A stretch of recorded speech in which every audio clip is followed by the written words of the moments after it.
Hey guys, as you guys know, it is December, and so therefore it's the last monthly TBR for the year. Not only that, but it's the end of the year wrap up. But I'm not gonna do all that until like maybe a month from now. I feel like I'm gonna read that. But as you guys can see, I have a big old stack of books behind me. I'm not gonna read all of these. This is just like my mini collection and all the ones that couldn't fit down here. So before I get into anything, I will say there are some repeat offenders in this stack.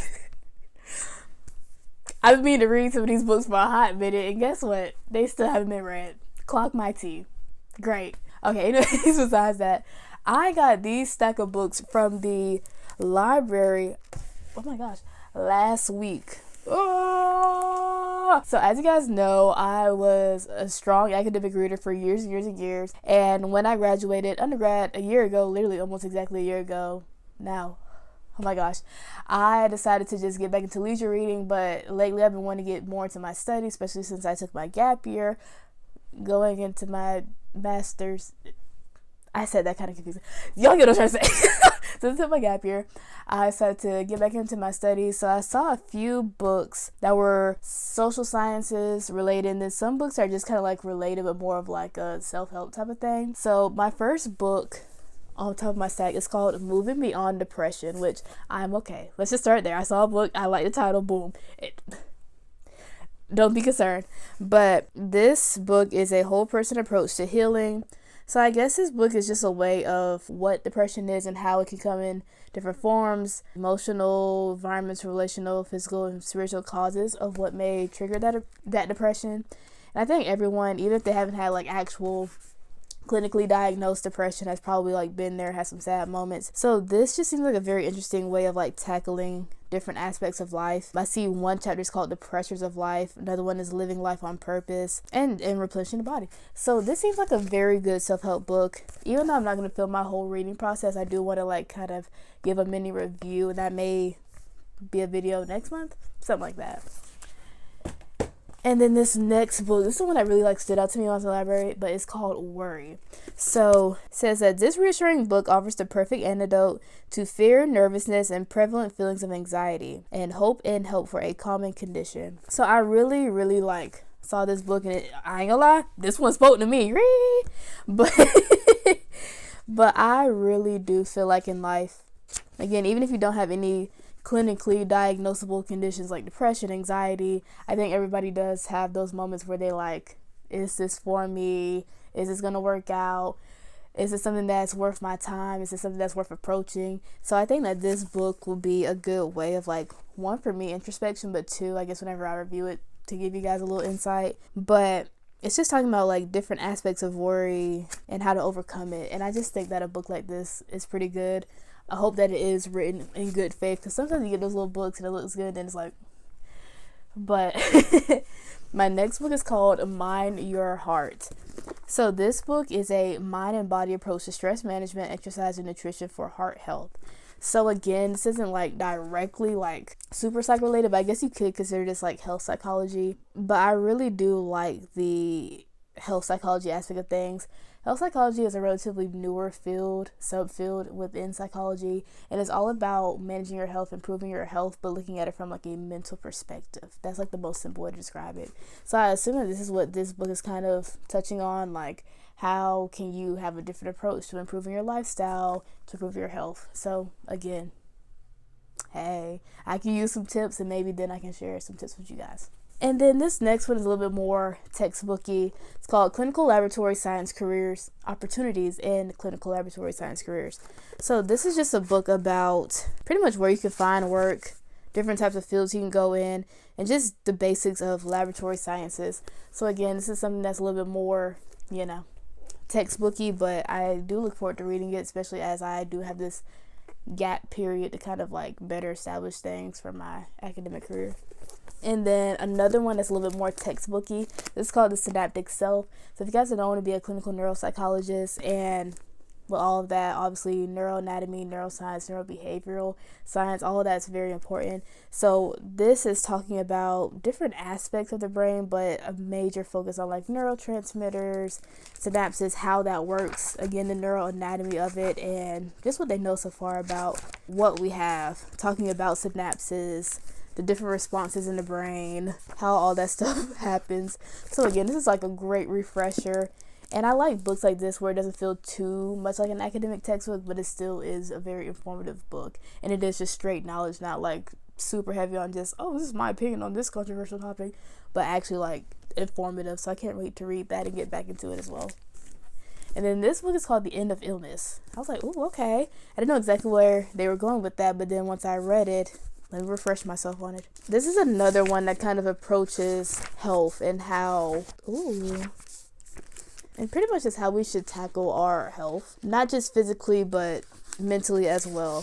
So this is an interesting read.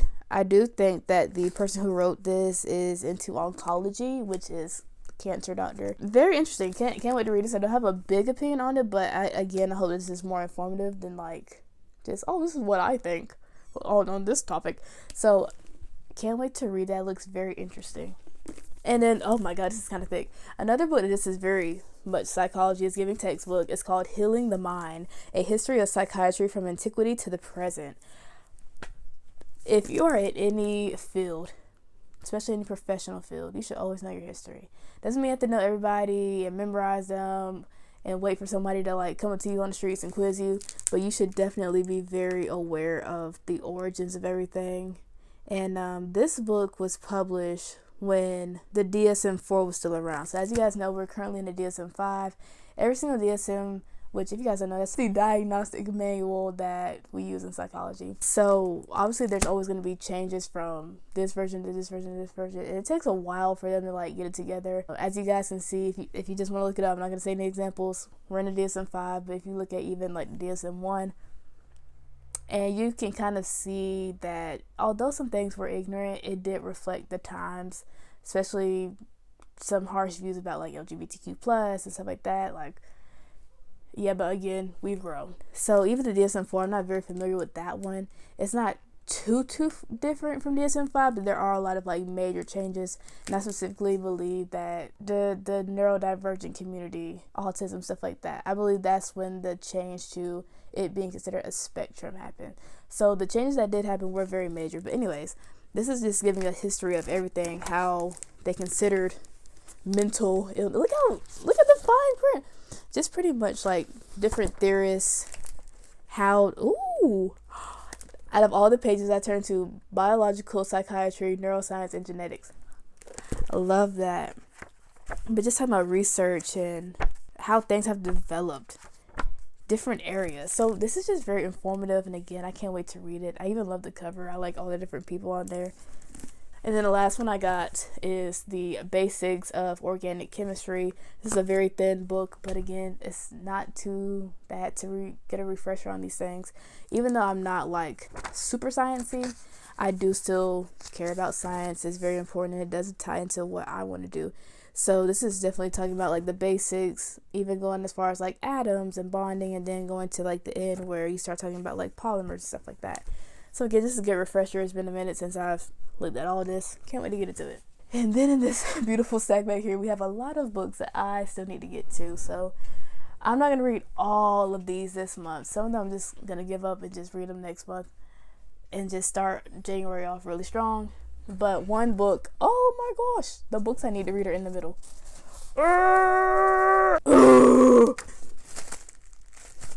This is what happens when you have a bunch of junk on your desk.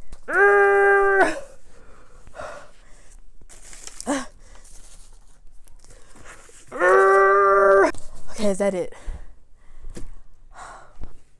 Okay. This doesn't look like all my book. Okay. Anyways, we have this stack. So, okay. Move this to the side. No, I lied. I have one more book.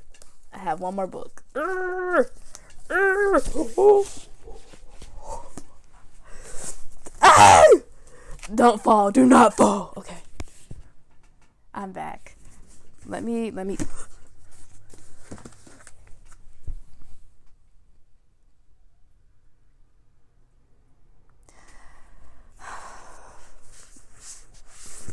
Okay, one book I do not have out right now is The Red Badge of Courage. I started reading that last month, didn't finish it. A book I don't really want to read, but I'm rereading it just for fun. Then I'm also going to read Enemy Women. So both this book and then the Red Badge of Courage, those are going to be my rereading old books from middle school, high school video that will probably get posted next month. Yes, it'll be next month. But yeah, finally finishing these.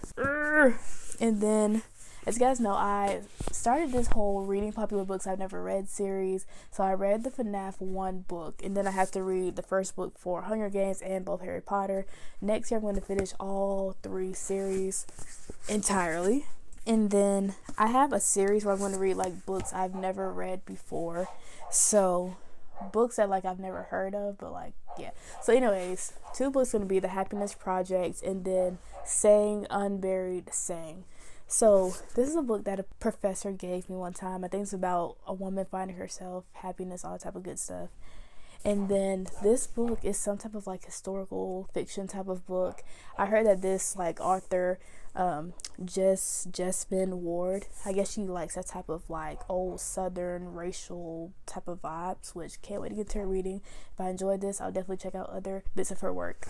I also want to read The Strength to Love by Martin Luther King. I've been sitting on this book for a long time, and I'm just going to finally get to it.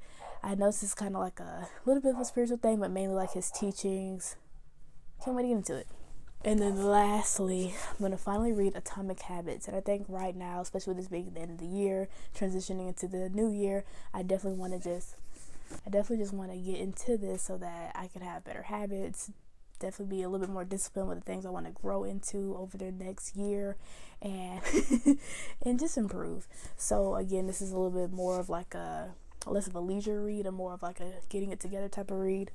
But regardless, I want to have like a good little review on all these books, and not just for the content, but again, just giving like a good variety of books. A lot of times on BookTube, you see a lot of leisure reading, or either you see a lot of like academic perspectives, but it'd be nice to have a little bit of both. Or even just like the teachings that you can learn from, especially Atomic Habits or Strength to Love. Those are things that, you know, can resonate with someone out there. So I'm going to read it, share my thoughts. If you guys like it, boom.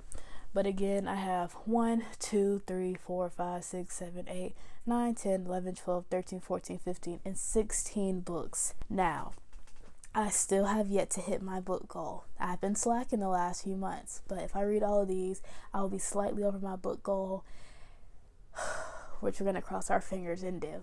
So, I hope you guys enjoyed this video. Kind of was rushing a little bit, but... And then my mom came in. If you're watching this, Mom, hey, you kind of interrupted my video a little bit. But anyways, hope you guys enjoyed this video. I will be posting a little bit more consistently on this page and just doing more. I think going into 2025, I definitely just want to branch out, be very focused on building that community. And I think with that mindset, I think things will work out, and I have full faith that we will grow and we will build and we will establish that perfect community. But with that being said, if you guys are also readers, I hope you guys finish your yearly TBR, hit your reading goals. I hope you guys have learned so much from your reads this year. Or if you're not into reading, get back into it. It's a very small, simple way to be productive while also having that leisure time. Even if you only read 5 pages a day or 10 pages a day, something is better than nothing. Even if it takes you a whole year to finish one book, something is better than nothing. So don't have an excuse of, oh, I don't have time. You definitely do. Make it a priority. Learn. Maybe you'll see old verbiage that you haven't used in a long time. You can learn so much from different writing styles, different authors, and just get into it. So that being said, I hope you guys have a great rest of your day. Thank you guys for watching this video. And that being said, bye.